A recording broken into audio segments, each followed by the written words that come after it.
Não sei se porque a visita do Papa Francisco repercutiu muito também entre os evangélicos, né? Muitos evangélicos que ficaram solidários a nós, felizes com essa presença positiva do Papa Francisco entre nós, vendo na possibilidade, né, de uma comunhão cada vez mais fecunda. Outros não muito felizes, né, falando mal de nós. Vamos escutar sem que isso nos machuque, sem que isso venha nos ferir. Os outros têm o direito de pensar diferente, né? Só não tem o direito de nos agredir. Então a gente fecha o ouvido para não ouvir a agressão, porque não é bom ser agredido. Eu não vou ficar procurando na internet aquilo que eu sei que será agressivo a mim. Uma coisa é uma pessoa me acrescentar com um ponto de vista diferente do meu, e me fazer pensar, me fazer refletir. Outra coisa é uma agressão gratuita. Não multiplique isso, viu? Não fique retuitando as agressões que nós recebemos ao longo da semana. Vamos fazer esse mundo ser melhor. Você tem o seu posicionamento de fé, o outro tem o direito de ter um posicionamento diferente, mas o respeito é absolutamente, né? É absolutamente necessário para que o cristianismo seja de fato revolucionário e transformador. Porque às vezes somos nós, com as nossas rixas, é que geramos o ateísmo no outro. Então muita gente hoje, essa semana, né, eu estava vendo aqui hoje, muita gente mandou perguntas referentes a essas diferenças entre nós e os evangélicos. A Thaís Maria Cavalcante Passos, do Rio de Janeiro, escreve: Padre Fábio, eu já fui protestante, hoje sou católica, mas na Bíblia diz que nós não podemos venerar imagens. E por que a igreja faz isso, padre? Minha filha, a adoração de imagens, né? Uma coisa é a palavra venerar, né? Que é você ter uma admiração, um respeito. Eu gosto sempre de dizer que uma imagem é como uma fotografia. A fotografia não é a minha mãe, mas ela me lembra a minha mãe. Então eu tenho respeito por ela. Eu não acredito que essa imagem possa me fazer algum milagre. Eu apenas tenho nela um símbolo da minha fé. Agora, o que nós precisamos fazer é viver um catolicismo que passe pelo respeito às imagens, mas que faça o tempo todo o esforço de ser cristológico. Nós não podemos admitir que a nossa experiência religiosa ela se limite a esses devocionalismos que a igreja autoriza, né? Mas a igreja não nos obriga a viver esses devocionalismos, porque o grande objetivo de todas as devoções é nos levar ao Cristo. Eu participei daquele programa da Fátima Bernardes, né, onde foi discutida amplamente a questão dos santos, e eu fiquei com tanto medo que o programa terminasse, né? Fala desse santo, falou da irmã Dulce, falou da Inha Chica, e eu fiquei preocupado que o programa terminasse sem ter um fechamento do significado de tudo isso, né? Nós não podemos definitivamente viver uma experiência cristã sem o Cristo. Os santos são homens e mulheres como nós, que viveram com radicalidade a sua experiência de fé, e a igreja reconhece a santidade deles. Mas eu não preciso ficar, eu não tenho o direito de passar pelo exemplo dos santos, parar no exemplo dos santos e ficar a minha vida inteira no exemplo dos santos. Eu tenho que fazer com que esse exemplo me conduza ao meu modelo máximo, né? Que é o meu Redentor. Eu não sou católico por causa dos santos, eu sou católico por causa de Jesus. Jesus é o meu centro, é a Trindade, né? Quando eu falo Jesus, é importante a gente salientar que nós estamos falando de uma presença trinitária na história. Jesus traz a Trindade para a história. Ele traz a presença do Pai, ele traz a presença do Espírito, ele nos oferece a Trindade. O coração de Jesus é a porta humana, né, por onde nós adentramos o mistério da Trindade. Então, todas as devoções que a igreja tem, a gente precisa tomar muito cuidado para que a gente não viva em torno delas sem chegar ao conhecimento do Cristo. E é por isso que eu não tenho o menor escrúpulo de dizer que eu sou um cristão católico, que tenho muito pouca necessidade das devoções. A minha experiência de Jesus ela é o centro da minha vida cristã, é o centro da minha vida católica. Então a gente precisa parar de ficar o tempo todo agarrado nessas questões miudinhas, né? Eu tenho direito, eu tenho um respeito a todos os santos, eu participo, eu acredito na comunhão dos santos, mas eu me entendo com Jesus o tempo todo. Ele é o caminho que me leva ao Pai. Ele é a presença que me santifica. Nele eu faço a experiência do Espírito. Então Jesus me congrega na eternidade. Ele me resgata de todas as minhas misérias e Ele me... Lembra que a gente falava no início do programa? Ele me favorece com a sua ação graciosa, com sua ação redentora. Ah, padre, mas eu tenho a devoção ao santo tal. Tudo bem, você tem o direito de ter a sua devoção, mas você não pode limitar a sua experiência religiosa a uma experiência devocional. Eu tenho uma admiração por Santo Antônio, eu tenho uma admiração por São Francisco, eu tenho uma admiração por Santa Teresinha, eu sou devoto. O que está dizendo isso? Eu sou devoto. Significa que eu tenho um vínculo afetivo, de respeitoso, porque aquele santo me sugere, né? Ele me sugere um jeito de viver que me aproxima de Jesus. Mas o meu ponto final, o lugar a que eu quero chegar, é o coração de Jesus. É Ele que me salva, é Ele que me resgata, Ele é o meu único Salvador. Então, minha gente, nós precisamos purificar. Foi bom que tudo isso tenha sido levantado ao longo dessa semana. O catolicismo precisa ser purificado, sim. Em muitos lugares, em muitas situações, nós identificamos um excesso de devoção e pouco, quase nada, né? Em algumas pessoas, a experiência verdadeiramente de Jesus, a experiência fundante de Jesus. Claro, depois que eu tenho a minha experiência de Jesus fortalecida, depois de que eu o conheci através do Evangelho, dos Evangelhos, através dos sacramentos bem experimentados, bem vividos, né?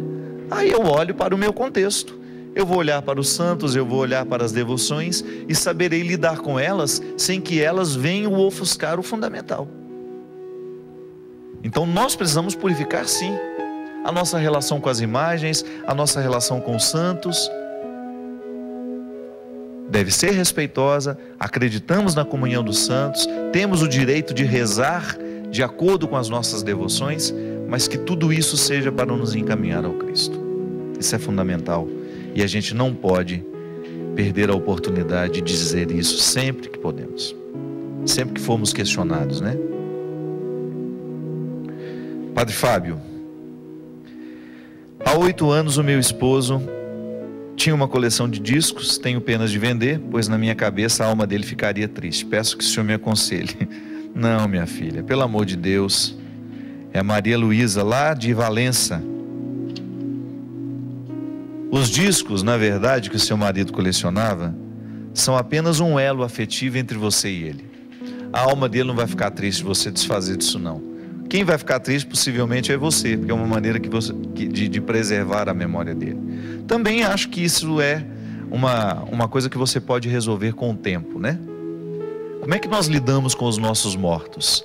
Como é que nós lidamos com a presença, né? Porque ainda hoje eu estava falando sobre isso, né? Toda ausência ocupa um espaço. A minha irmã morreu, mas ela tem um espaço no meu coração. Qual que é a melhor maneira de eu preservar a memória da minha irmã dentro de mim? É mantendo o quarto dela intacto?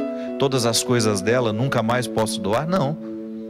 A melhor maneira é eu ter dentro do meu coração tudo o que de bonito eu vivi com ela.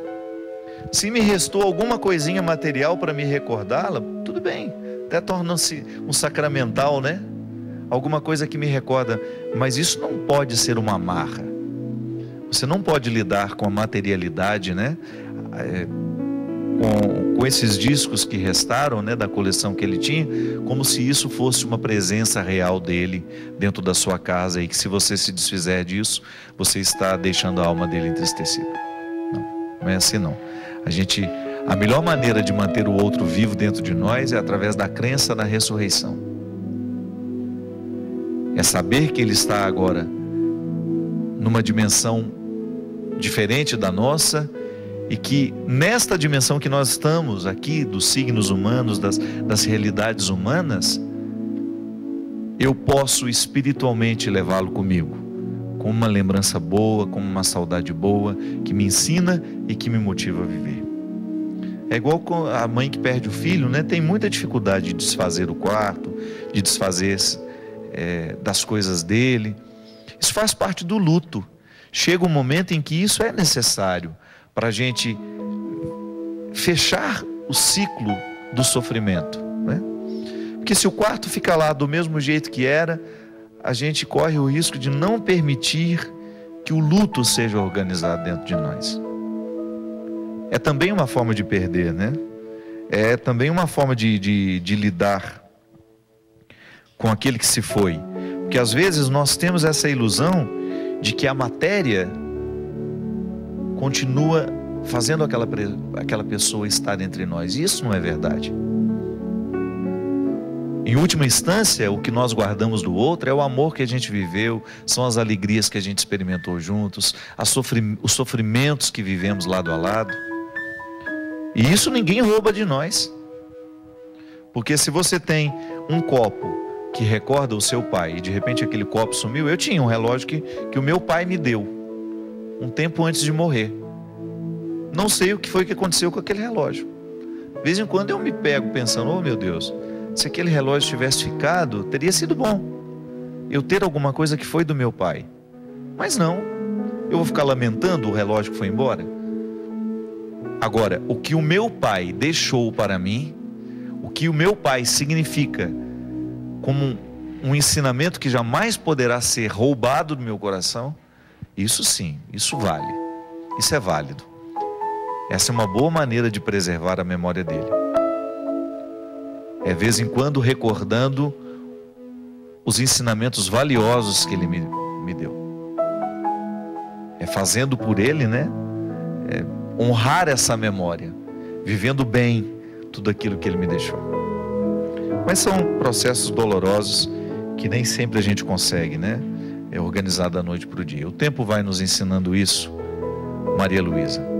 Que Deus lhe abençoe muito nesse processo de organização do luto aí do seu marido. A Diana de Moura Araújo, lá de Canaã, Minas Gerais. Padre, eu tive muitas perdas na minha vida. Perdas muito importantes que ainda hoje me fazem sofrer.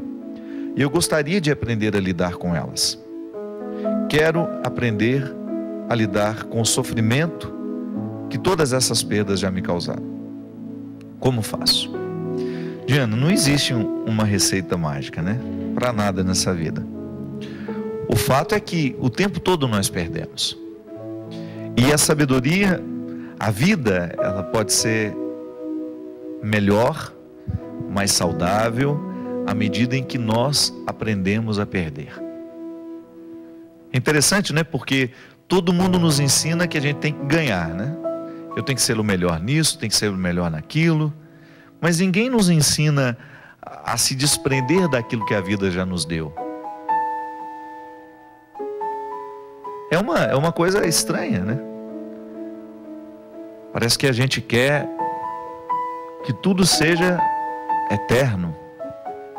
Eu me lembro que eu li um livro que me modificou muito, chama Perdas Necessárias. Até fiz uma música depois com esse título. É um livro de psicologia, um livro mais simplificado, né? Não é uma psicologia de academia, mas uma psicologia prática aplicada. E a autora, ela falava justamente disso, que a primeira parte do livro fala do inevitável processo de você deixar de ser quem você é. A criança cresce, ela deixa de ser a criança que era para tornar-se um adolescente. Existe uma perda nisso, porque ela perde a atenção dos pais, não que ela vai deixar de ser amada, mas ela perde aquela atenção, né, que era extremamente volumosa, Era uma atenção cheia de volume, porque aquela criança precisava de toda aquela atenção. À medida que a gente vai crescendo, a gente vai ganhando autonomia e naturalmente a gente vai perdendo aquela atenção e vai ganhando outras formas de atenção. Mas a criança precisa organizar isso dentro dela. Depois da adolescência para a vida jovem também temos perdas. E depois da vida jovem para a vida adulta, mais perdas. Da vida adulta para a velhice, mais perdas. Então a gente vive perdendo.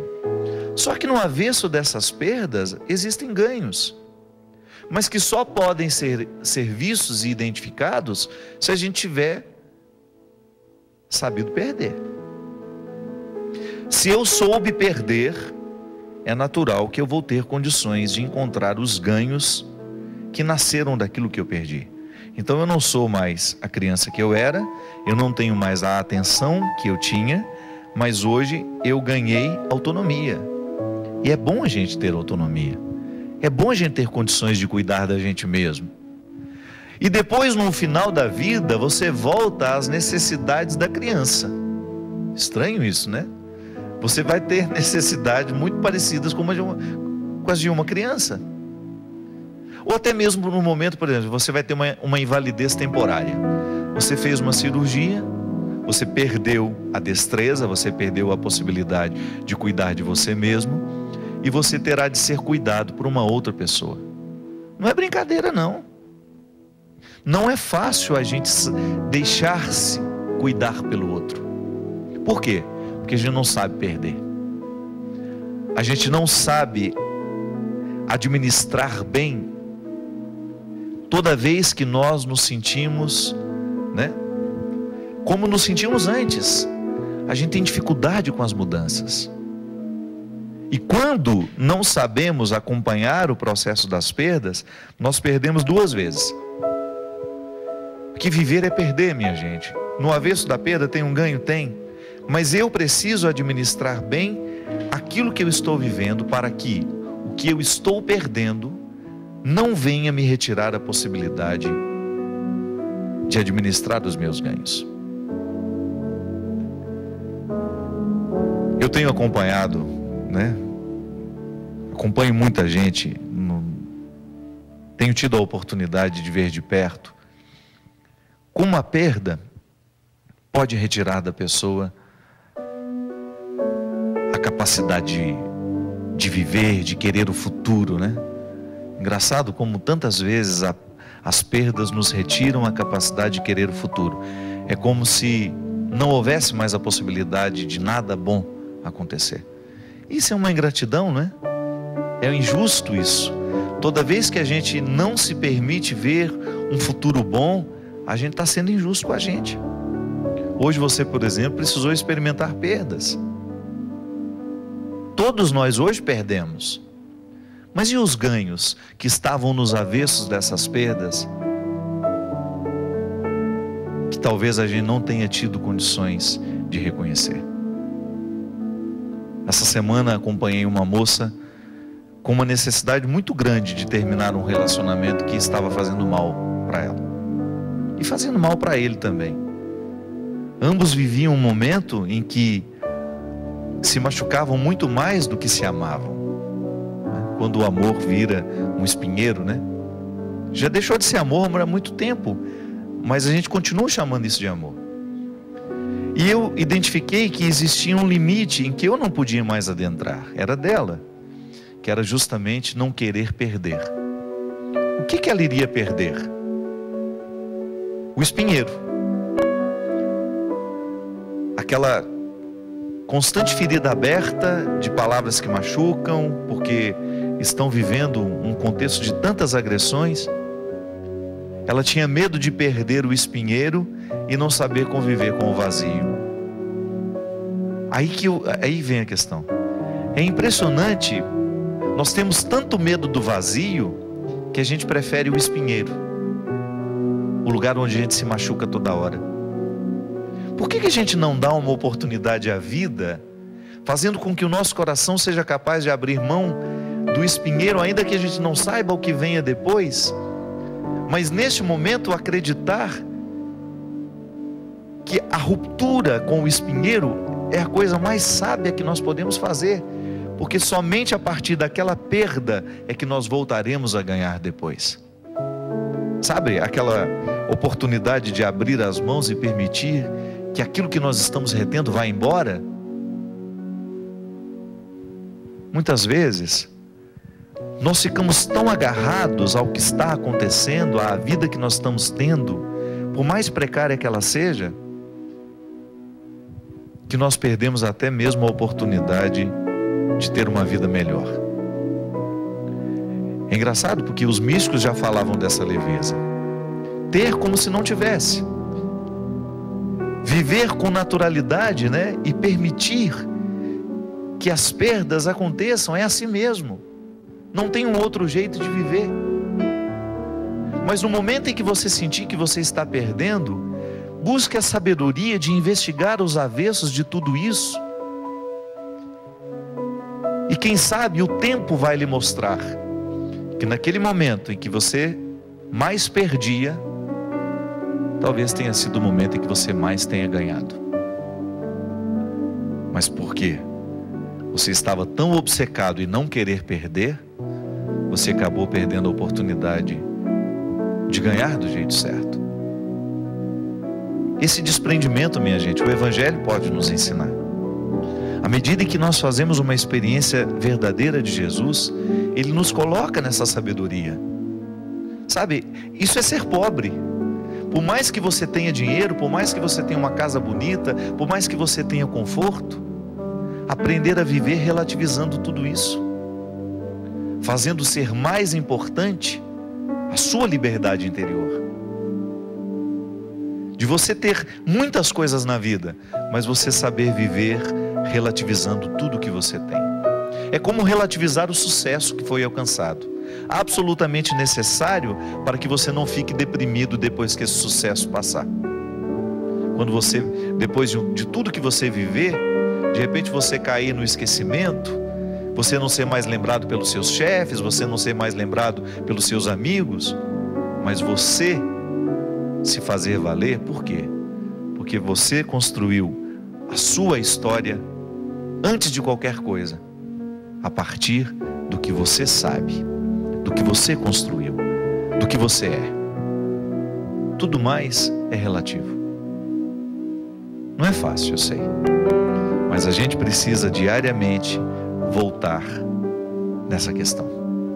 Hoje eu perdi, mas no avesso do que eu perdi eu ganhei, e ganhando e perdendo eu sou quem sou. Posso perder tudo na vida, mas não perco quem eu sou. Não perco o ser humano que precisou chorar de madrugada num dia quando a vida me era difícil.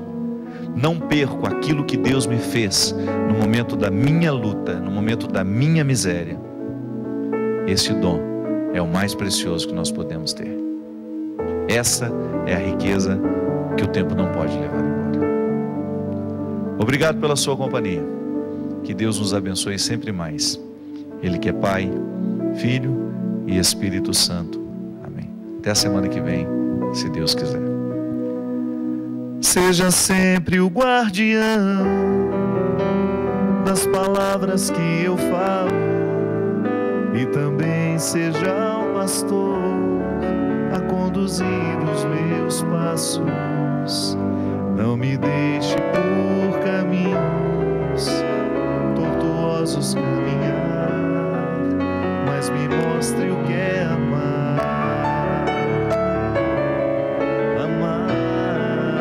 Tome conta da minha vida, ensinando-me a